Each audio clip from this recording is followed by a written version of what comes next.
Hey everyone, welcome back. Thanks for joining us.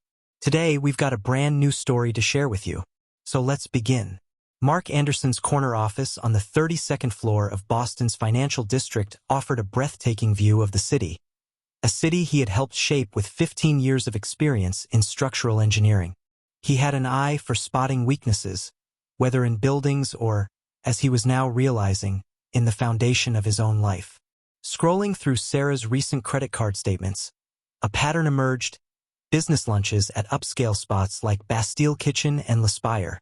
$300 for lunch? Even for client meetings, that seemed excessive. Sarah had always been meticulous with expenses, documenting every interaction for her PR firm's records. This was different. The intercom crackled. "Mr. Anderson, the contractors from the Berkshire site are here." Mark minimized the browser window, his expression unreadable. "Send them in." 3 men entered, led by Mike Reeves, the foreman. Reeves looked uneasy, shuffling papers in his hands. About the support beams, Reeves began hesitantly. "We've had to make some adjustments to the original plans." Mark leaned back, studying him. "Adjustments that added $40,000 to the budget? Material costs have gone up, and with the specifications Mr. Mitchell provided." Mark cut him off. "James Mitchell is a real estate agent. He doesn't provide structural specifications. That's my job." The meeting ended with Reeves promising revised quotes, but Mark had already seen enough. This wasn't the first time these contractors, James Mitchell's trusted team, had tried to cut corners. In the past month alone, he'd caught 3 major violations, any of which could have compromised the integrity of the entire building. That evening, instead of heading home, Mark drove to their Beacon Hill townhouse. A text from Sarah popped up. "Emergency with the Carlton account. Don't wait up. Love you." Mark stared at the message. The house felt different now. Each room, each piece of furniture, once filled with warmth, now held memories he questioned. Was she ever truly happy with him? Had her enthusiasm for redecorating been for someone else's taste? In his home office, he finally tackled the task Sarah had been pushing him to do for months: clearing out old paperwork. She had even hired a professional organizer last month, oddly insistent that he get rid of the clutter. That's when he found it. A leather-bound journal. No title on the spine. Not one of his engineering logs. Sarah's diary. She always kept her current one in her bedside drawer, a habit as predictable as her morning yoga routine. But this was tucked away among his college memorabilia, as if it had been forgotten or hidden. He flipped it open. September 15th, 2020. "Mark surprised me with Hamilton tickets tonight. He remembered how much I wanted to see it. Sometimes I can't believe how lucky I am." He's always thinking ahead, planning for our future. Most men would have spent their inheritance on themselves, but Mark's investing it all in our dreams. Mark exhaled, a tightness in his chest. Then the tone changed. April 15th, 2022. "First meeting with James Mitchell about vacation properties today. He's everything Mark isn't: spontaneous, passionate, alive. When he showed me the lakefront listings, his hand brushed mine, and I felt more in that moment than I have in years of Mark's careful planning." His fingers clenched around the journal. He kept reading. May 3rd, 2022. "James understands me in ways Mark never has. Today at L'Aspire, in our private dining room, we talked for hours about dreams, about escape. He thinks I'm wasting my talent playing the dutiful wife. With my PR skills and his real estate connections, we could build an empire." June 20th, 2022. "David's lake house is perfect for our meetings. He's been so helpful in keeping our secret. Says he's always thought Mark was too rigid, too focused on his career. The lake house has become our sanctuary. James brings champagne, and we plan our future while watching the sunset." Bile rose in Mark's throat. Weekends she had claimed were client emergencies, lies. Elaborate plans, coordinated through Sarah's sister, Emma, lies. August 12th, 2023. "Emma's been amazing. She's documenting everything that could help with the divorce. Every time Mark works late, every conversation about money, she's spinning it perfectly. Mark, the controlling husband, the workaholic, the financially restrictive one. Being a junior lawyer at Harrison and Pike gives her access to the best legal minds. Thomas, Mark's old college friend, is a senior partner there. The irony of him unknowingly helping build our case is delicious. Mark's blood ran cold. Then, the final blow. March 1st, 2024. The Berkshire house is our miracle. Mark thinks he's building our dream home, using his inheritance and savings to create an $850,000 anniversary surprise. He has no idea he's financing our escape. James already has buyers lined up for his house, and David's helping with the paperwork. The contractors are charging extra, skimming enough to fund our fresh start. Just a few more months of playing the devoted wife. A knock at the door. "Hey, buddy. Thought I'd check how the house plans are coming along." David Williams, restaurant owner, longtime friend, betrayer. Mark forced a smile, gesturing to a chair. "Perfect timing. I was just reviewing the contractor quotes you recommended." David settled in, loosening his tie. "Finding everything in order?" Mark let the silence stretch. "Interesting choice of words." David shrugged. "Construction costs are crazy these days." His gaze flicked to the diary on Mark's desk. "Sly. Nervous. Said you've been working late. Thought you might need a break." David's voice was casual, but his eyes weren't. "The lake house is always open to you." Mark allowed himself a slight pause. "It's been getting a lot of use lately, I hear." A flicker of tension crossed David's face. "Regular maintenance," he replied. "You know how old properties are." Mark walked to the window. "Foundations are crucial. One crack, one weakness, and everything collapses." David left soon after, his usual confidence shaken. That night, at Emma's promotion dinner, Mark watched the performance unfold. Emma, radiant in her designer suit, subtly documenting every time he checked his phone. Sarah touching his arm with practiced concern. James Mitchell arriving halfway through dinner, tan fresh from his weekend retreat, while Sarah had sworn she was at a PR conference. Mark raised his glass. To new beginnings. They all clinked glasses, oblivious. They thought they had everything under control. But the diary in Mark's briefcase held their secrets, their betrayals. And Mark? He had something even more powerful. The element of surprise. Later that night, after Sarah rushed off to yet another PR emergency, Mark made 2 phone calls. The first to Angela Chan, a forensic accountant he trusted. The second to Michael Jang, his college roommate turned cybersecurity specialist. They thought he was too trusting, too absorbed in his work to notice. Their mistake wasn't in betraying him. Their mistake was in underestimating him. Mark looked out over the Boston skyline, his reflection hard and determined in the glass. Tomorrow the dismantling would begin. But tonight he would play his role perfectly. After all, Sarah wasn't the only one who knew how to put on a performance. Angela China's office overlooked Boston Harbor, its minimalist design mirroring her meticulous approach to forensic accounting. Sunlight reflected off the water as she flipped through the financial records spread across her desk, her expression darkening with every page. "They weren't even subtle about it," she muttered, shaking her head.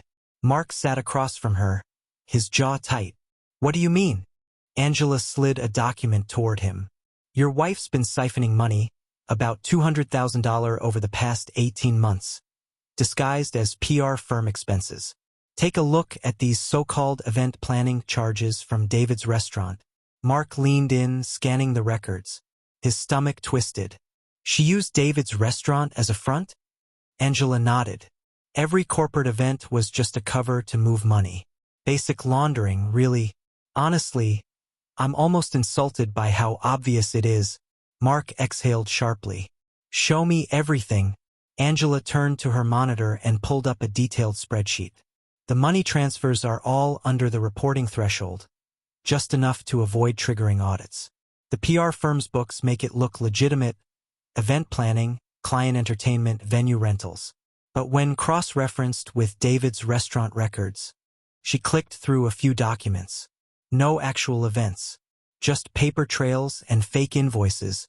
She handed Mark a USB drive. All legally obtained. All admissible. I've highlighted the worst violations. The IRS would be very interested in how David's been reporting these events. Mark pocketed the drive. And the construction payments? Angela's lips pressed into a thin line. That's where it gets interesting. She pulled up another file. Your contractors have been overcharging by about 40%. The excess is split, half goes to an account controlled by James Mitchell, the other half is funneled through various shell companies. Classic kickback scheme. Mark's grip on the USB tightened. As he drove to his next meeting, his phone rang. Sarah. He put her on speaker. Hey honey, she said, her voice casual. Emma's planning a surprise party for Thomas next month. Can you transfer $10,000 to our joint account? I want to help cover the costs. You know how much he's done for us. Mark's fingers tightened around the steering wheel. 10,000? For a party? Well, you know Thomas, she said lightly. Only the best. Mark kept his tone even. I'll take care of it. Michael Seong's cybersecurity firm was housed in a converted warehouse in Cambridge.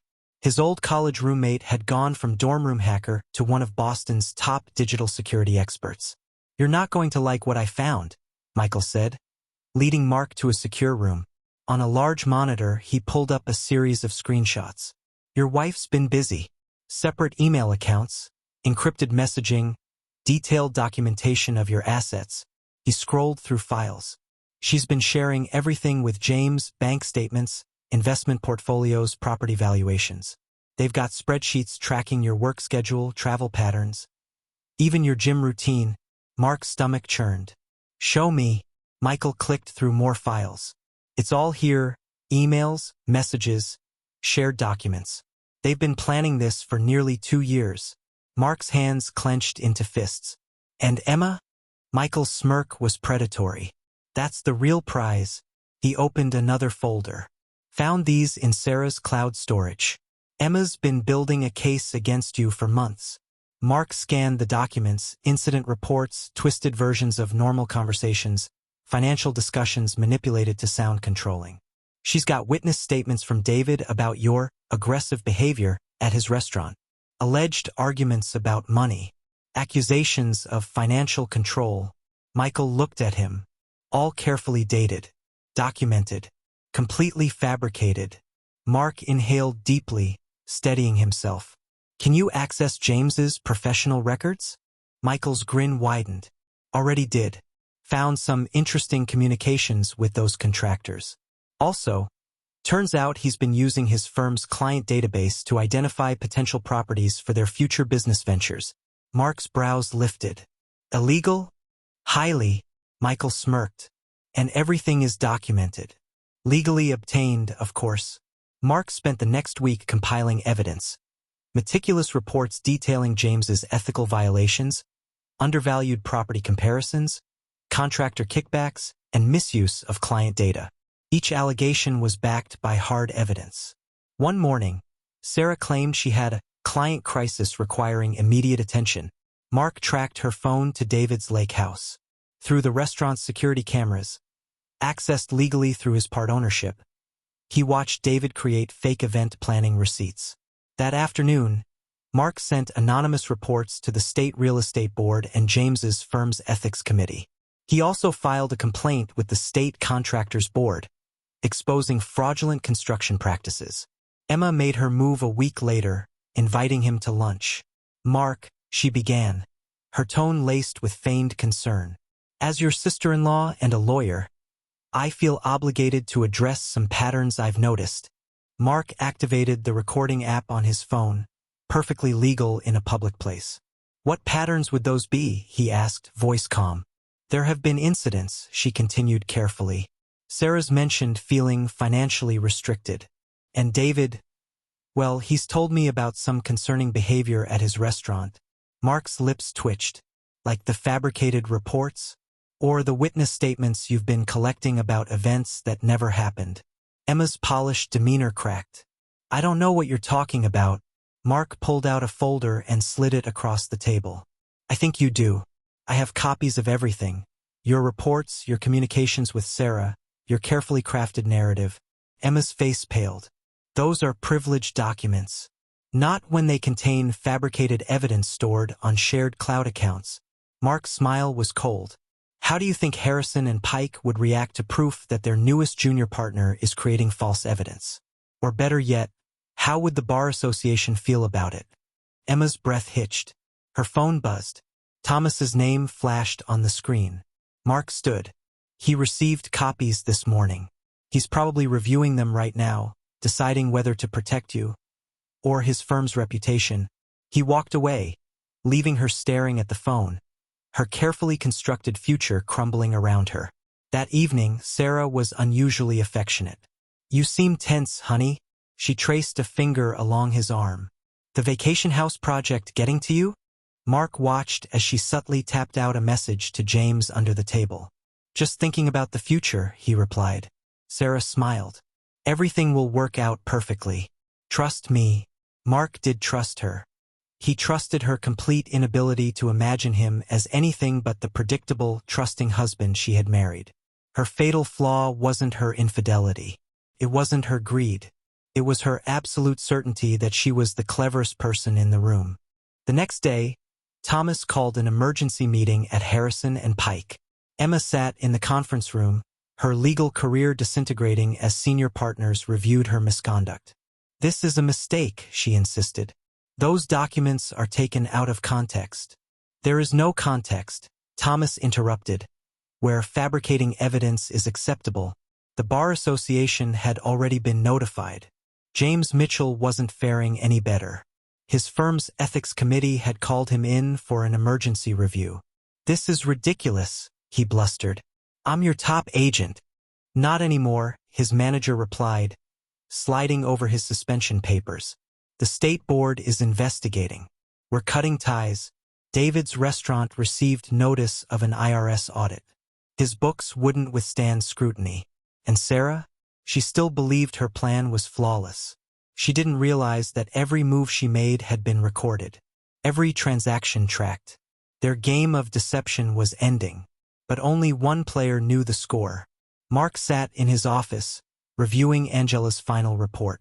Every piece was in place: financial records, digital evidence, legal documentation. Sarah and her conspirators had built their plan assuming he was too trusting to notice, too conventional to act.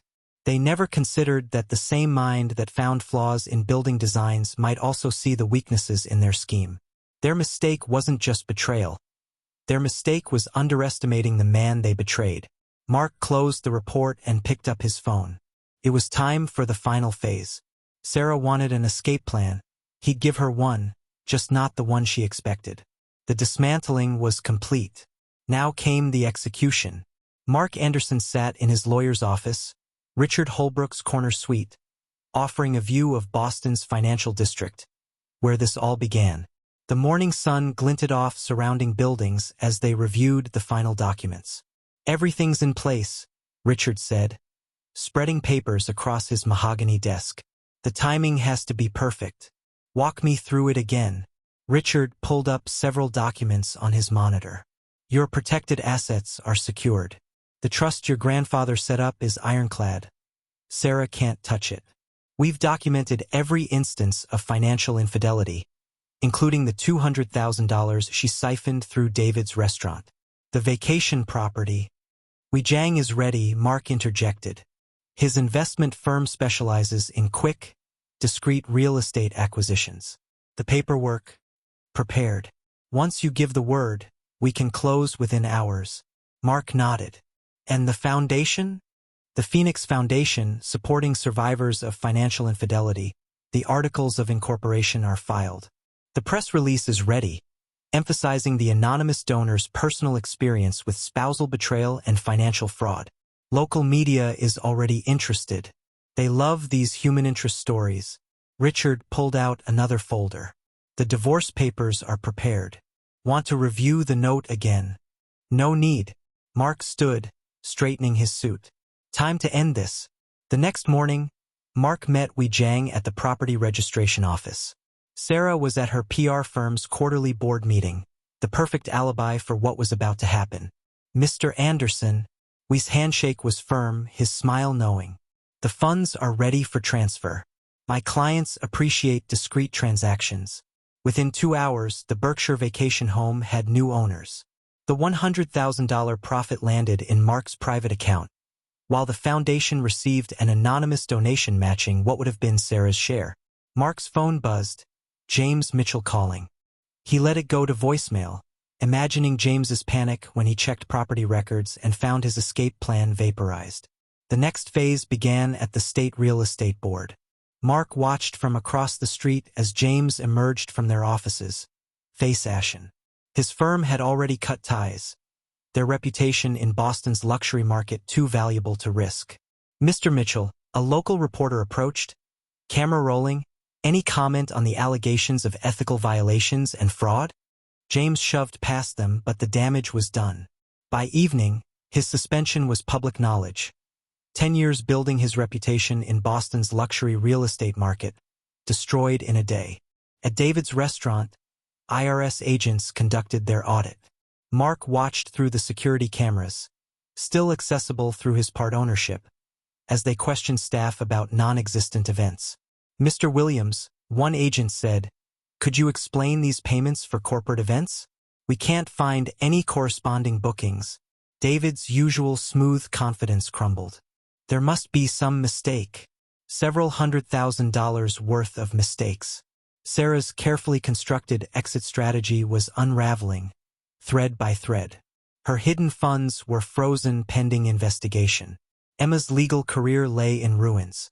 David's restaurant faced crippling scrutiny. Mark's phone buzzed again. Sarah this time. "Honey, something's wrong with our accounts. I can't access." "Strange," Mark replied, voice neutral. "Have you checked with the bank? They're saying something about a fraud investigation. And James isn't answering his phone. Must be stressful, like planning a secret divorce, or having an affair." The silence on the line was deafening. "Mark," Sarah's PR-trained voice wavered. "I can explain. Save it for your crisis management team." "Oh wait, you're on indefinite leave." He ended the call, nodding to Richard. Time for the final move. At precisely 2 p.m., a courier entered Sarah's PR firm, carrying divorce papers and a sealed envelope. Mark watched through the lobby security feed as Sarah received them, her carefully maintained composure cracking as she read his note. Surprise. Found a better retirement plan. Attached were copies of her diary entries, financial records, documented evidence of every betrayal. In the office around her, phones began ringing as news of the Phoenix Foundation's launch spread. Local media loved the story. Prominent PR executive caught in financial fraud scandal. Her firm's reputation at stake, Sarah rushed home, likely expecting a confrontation. Instead, she found the house empty, except for her belongings and meticulously organized evidence of her deceptions. Every drawer, every shelf held proof of another betrayal. Bank statements showing her hidden accounts. Photos from David's lake house. Emails with James planning their escape. Mark watched from his hotel suite as Sarah emerged from their house hours later. Mascara streaked down her face. His phone began ringing, first Sarah, then James, then David. He blocked each number methodically, like removing damaged supports from a compromised structure. Local news led with James' suspension and the Phoenix Foundation's launch. The Foundation's first workshop was already oversubscribed, identifying signs of financial infidelity in marriages, featuring a prominent divorce attorney as speaker. The next day, Sarah's PR firm announced her indefinite leave of absence due to personal matters. Their statement read, "The irony of a PR executive unable to manage her own crisis wasn't lost on industry observers." That evening, Mark sat in Richard's office, reviewing the aftermath. Sarah's carefully constructed world had crumbled in 48 hours. No house, no hidden funds, no lover's escape plan. James was facing professional ruin. David's restaurant was under investigation. Emma's legal career was finished before it began. "Ready for the next phase?" Richard asked. "No next phase," Mark replied, standing. "I don't need to watch them suffer. I just needed them to lose everything they tried to take from me."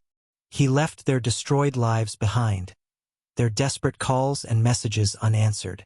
They thought him a fool, too trusting to notice their betrayal. Instead, they learned too late that trust, once broken, becomes a weapon in the right hands. 3 days later, Mark checked into a mountain resort, watching snow fall outside his window. His phone contained a single new message from Claire Richardson, an award-winning architect whose sustainable luxury designs had caught his attention. "Heard about your renovation work. Interested in collaboration?" Mark smiled but didn't respond immediately. He had time now, time to build something new, something better. After all, the best revenge wasn't just destroying the old, but creating something stronger in its place. The diary sat in his safe, no longer a record of betrayal, but a reminder that endings are just new beginnings in disguise. Sarah, James, David, they'd gambled everything on his blind trust, and lost everything to his calculated justice. Sometimes, Mark reflected, the perfect revenge isn't about getting even, it's about getting ahead. It's about turning betrayal into opportunity. His new life wouldn't include luxury vacation homes or elaborate exit strategies. Instead, it would be built on something far more valuable, the knowledge that he hadn't just survived their betrayal, he had turned it into his triumph.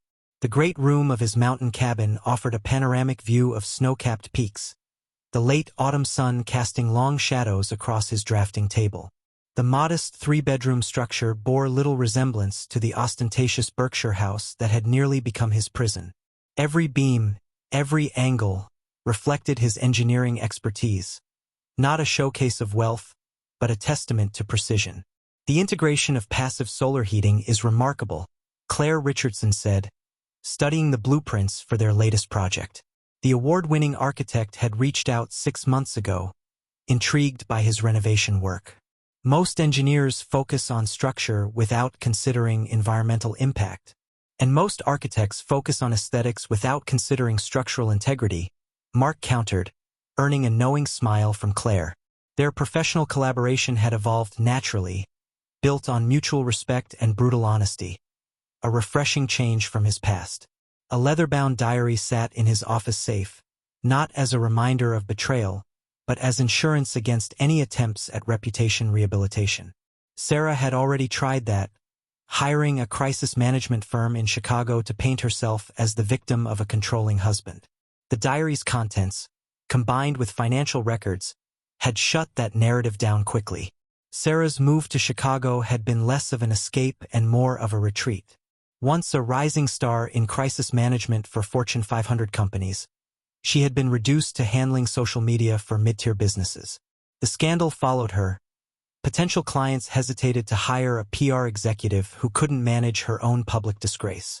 James Mitchell's fall had been even more dramatic. Once a high-end Boston realtor, he now hawked timeshares in Florida. His real estate license suspension in Massachusetts had made industry headlines. The man who once sold million-dollar properties now spent his days convincing retirees to buy fractional ownership in aging beachfront condos, his designer suits replaced by off-the-rack polyester. David Williams had been forced to sell his restaurant at a 60% loss. An IRS audit uncovered more than just the fake event planning payments. Years of creative accounting had finally caught up with him. He avoided prison through a plea deal, but his reputation in Boston's restaurant scene was irreparably damaged. Last Mark heard, David was managing a chain steakhouse in suburban New Jersey. Emma's legal career had ended before it truly began. No law firm would touch a junior lawyer with ethics violations on her record. The State Bar Association censure ensured she'd never practice law in Massachusetts. She had moved back to her parents' house in Connecticut, working as a paralegal in a small-town practice, a far cry from her once lofty Harrison and Pike ambitions. Thomas, after reporting Emma's misconduct, had been promoted to senior managing partner at Harrison and Pike. His choice of professional integrity over personal loyalty had only enhanced his reputation. He and Mark still met for occasional lunches, their friendship stronger for having weathered the storm together. Angela Chun had expanded her forensic accounting practice, using Sarah's case as a teaching example for her staff. The complexity of Sarah's financial maneuvers, while ultimately amateurish, provided excellent training material. She had even spoken at the Phoenix Foundation's workshop on financial infidelity, explaining how to spot the warning signs. Michael Jang's cybersecurity firm had landed several high-profile contracts after his meticulous documentation of Sarah and James's electronic communications became a case study in legal electronic discovery. He had recently opened a Boston office, with Mark as one of his first clients. The Phoenix Foundation had exceeded expectations. Their workshops on identifying financial infidelity and spousal fraud drew attendees from across New England. Mark's anonymous donation had grown through additional contributions, funding research into patterns of financial deception in marriages. The foundation's work had already helped several families identify and stop similar schemes before they fully developed. The contractors who had participated in James's kickback scheme faced their own reckoning. A state board investigation led to multiple license revocations. In New England's tight-knit construction industry, a ruined reputation was nearly impossible to escape.